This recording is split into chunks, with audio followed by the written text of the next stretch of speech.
Crvena zvezda želi da oduzme Partizanu osvojenu titulu i pripiše je sebi. Evo o čemu se radi. Crveno-beli u ponedjeljak podnose zahtjev da titula iz 1986. godine, koja je trenutno u vlasništvu tima iz Humske, bude pripisana njima. Klub iz Ljutice Bogdana se poziva na to da je te sezone pre gotovo 40 godina Fudbalski savez Jugoslavije i UEFA prepoznali njih kao legalnog prvaka te im dopustili da igraju kup šampiona. Svemu je prethodio haos u posljednjem kolu prvenstva tadašnje Jugoslavije, kada je Partizan počeo svoj meč protiv Željezničara iz Sarajeva sa 15 minuta zakašnjenja, kako bi navodno mogli da rezultatski prate tok meča Zvezde u prestonici Bosne i Hercegovine.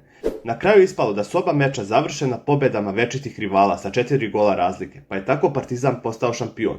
Ipak, Slavko Šajber, tadašnji predsjednik Fudbalskog saveza, odlučio je da se čitavo posljednje kolo poništi, jer je gotovo cijela liga igrala nameštene utakmice. Potom su svi sem Partizana odigrali ponovo mečeve sporne runde takmičenja, pa su crno-beli izgubili službenim rezultatom. To je uz